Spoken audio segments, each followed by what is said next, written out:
Hello students, today will we discuss about punctuation। आज हम punctuation के बारे में बात करेंगे, यानी विराम चिन्ह के बारे में। पहले समझ लेते हैं पंक्चुएशन होते क्या हैं। The word punctuation is derived from the Latin word punctum, which means point or dot or stop. Hence, punctuation is the art of system of dividing sentences by using stop or marks. Punctuation marks have a very great importance in explaining the meaning of a lengthy and complex sentence. The following are the principles punctuation stop or marks. देखिए कौन कौन से होते हैं। First full stop, comma, semicolon, colon, question mark, mark of exclamation, dash, hyphen, inverted commas, apostrophe and capital letters.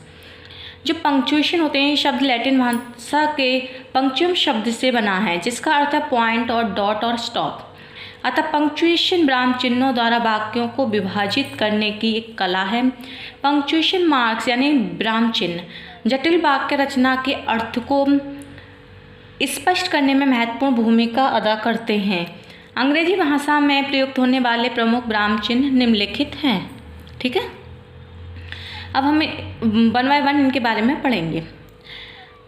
The following are the principal punctuation stops और marks.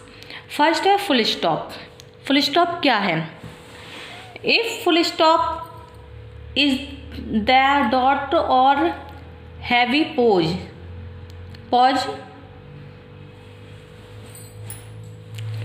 okay, which is used as a pronunciation marks at the end of a sentence or couplet when it is not questions or an exclamation, it is called period also। जो क्या कहते हैं, full stop है यानी पूर्ण विराम बोलते हैं इसे। ये एक बिंदु है जिसे विराम चिन्ह के रूप में किसी वाक्य या दोहे के अंत में तब प्रयोग किया जाता है जब वह ना तो प्रश्नवाचक होता है और ना ही विस्मयादि बोधक होता है। देखिए हमने फुल स्टॉप का यहाँ पर चिन्ह लगाया हुआ है। ही, इसमें एग्जाम्पल दे रखा है, he goes to school every day. देखिए ये है फुल स्टॉप का चिन्ह। ओके, यहाँ पर he goes to school every day, पूरा सेंटेंस कंप्लीट हो गया तब हमने यहाँ पर फुल स्टॉप लगाया है। ठीक है, नेक्स्ट है comma.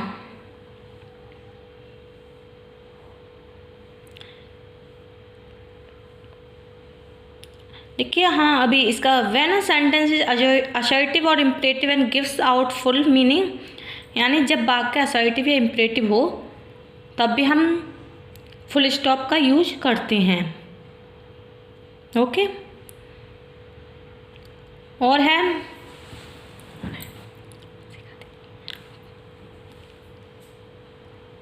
It is used at the end of maximum और कॉपलेट, यानी किसी प्रयोग या किसी कहावत या दोहे का अंत होता है। नेक्स्ट, अब कॉमा के बारे में पढ़ेंगे। कॉमा क्या है? एक comma is punctuation marks which is used to show a short pause and separate parts of a sentence और items in a list. It marks the smallest division of a sentence. अर्ध विराम एक विराम चिन्ह है जिसे आधे विराम को इंगित करने, एक वाक्य के हिस्सों को या सूची में दिए गए वस्तुओं को अलग करने के लिए प्रयुक्त किया जाता है। ओके, ये जो कॉमा है एक विराम चिन्ह है जिसे आधे विराम को इंगित करने, एक वाक्य के हिस्सों को या सूची में दिए गए वस्तुओं को अलग करने के लिए प्रयुक्त किया जाता है। ये छोटे से छोटे भाग्यों को विभाजित करता है। ओके, देखिए ये है कॉमा का एस चिन्ह, ऐसे कॉमा लगाते हैं। It was a long dull and wearisome journey.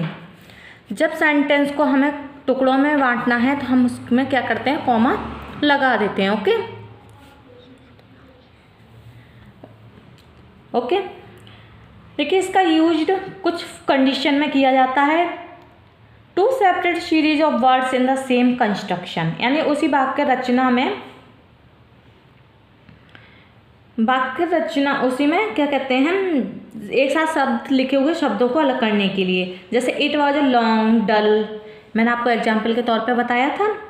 Okay, अब जैसे नेक्स्ट ले लीजिए, Switzerland lies between France, Germany, Austria, Italy, यानी जो फ्रांस और जर्मनी, ऑस्ट्रिया, इटली 4 देश हैं। अब अगर हम इनको बीच में इनको कॉमा लगा के इंगित करेंगे। ओके, यह है हमारा कॉमा। नेक्स्ट है सेमी कॉलन। सेमी कॉलन का ये चिन्ह होता है जिसको हम अर्ध कॉलन बोलते हैं। Okay, semi colon it is a punctuation mark, semi colon used in writing, printing between a comma and a full stop in value. It is bigger than comma and smaller than a full stop in value. देखिए, जो विराम चिन्ह होता है इसका लेखन एवं छपाई में प्रयुक्त होता है। ये मूल्य में अर्धविराम और पूर्ण विराम के मध्य में होता है। ओके, जैसे इसका एग्जाम्पल देख लीजिए आप, टोमेटो, पोटैटो, ब्रिंजल, यानी लिस्ट ऑफ आइटम्स जो अब हम लिखते हैं तो इस तरीके से अर्ध कॉलन लगाते हैं, यानी सेमी कॉलन लगाते हैं। ओके, नेक्स्ट है हमारा कॉलन। कॉलन का ये चिन्ह होता है, it is mark of punctuation used to introduce due explanation, example and quotations. ये एक विराम चिन्ह होता है जिसमें व्याख्या, उदाहरण, उद्धरण आदि को प्रस्तुत करते समय प्रयोग किया जाता है। सेमी कॉलन की तुलना में कॉलन अधिक विराम प्रकट करता है। ओके, क्या करता है, ये विराम उत्पन्न करता है। देखिए, एक को उसमें क्या है, जैसे एग्जाम्पल के तौर पर the principal parts of a verb in English are the present tense, past tense और future tense.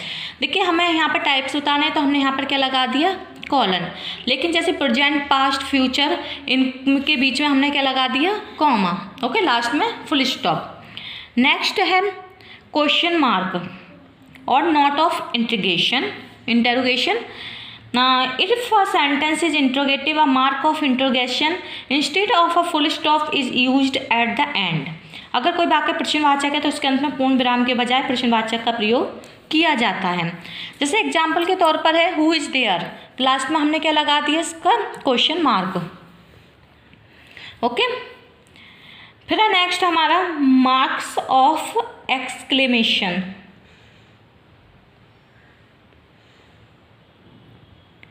Okay, marks of exclamation क्या होता है, it is used after interjection and the sentences and phrase which express sudden emotions और wish. देखिए, इसका प्रयोग interjection और phrase या सेंटेंस के पश्चात किया जाता है। ये सडन इमोशन या विश को प्रकट करते हैं।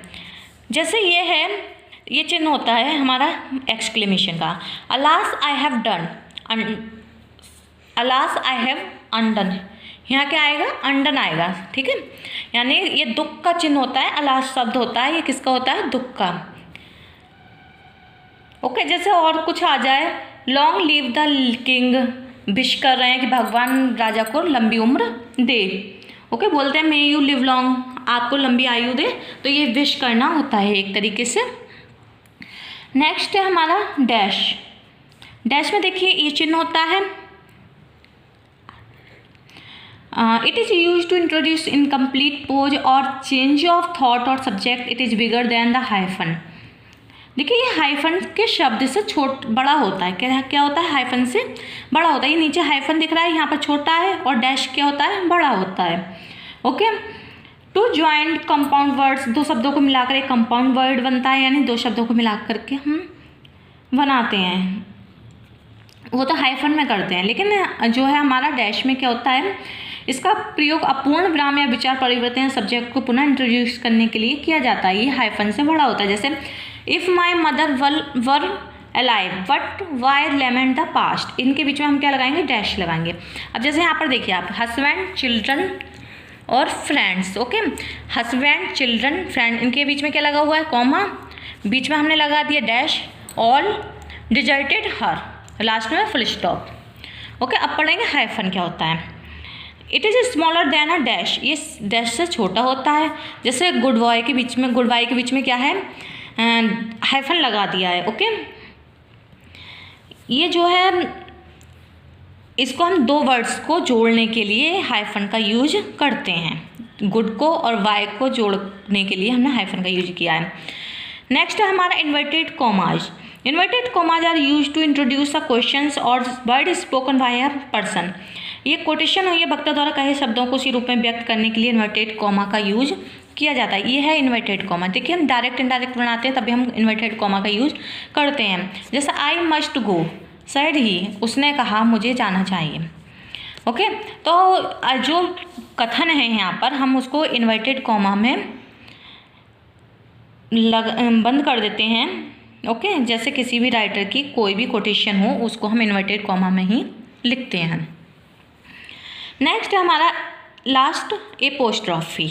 ओके, ये इसका ये चिन्ह होता है। It's mark it is used as follows. ये इस तरीके से इसका ऊपर का चिन्ह होता है। ये इन्वर्टेड कॉमा नहीं मानेंगे, हम इसको क्या मानेंगे, apostrophe. To show omission of a letter, जब किसी अक्षर का गायब हो जाता है, जैसे बीच में हो जाता है डोंट, ये अक्षर गायब हो गया बीच में, वैसे क्या होना चाहिए डू नॉट, लेकिन हमने यहाँ पर ओ गायब किया है तो हम इसकी जगह क्या लिखेंगे, एपोस्ट्रॉफी चिन्ह को लगाएंगे। ठीक है, आपको ये सब समझ में आ गया। तो हम इसी तरीके से सारे पंक्चुएशन का यूज करते हैं। देखिए ये जो हैं सारे विराम चिन्ह,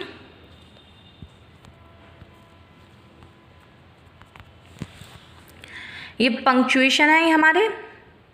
ओके।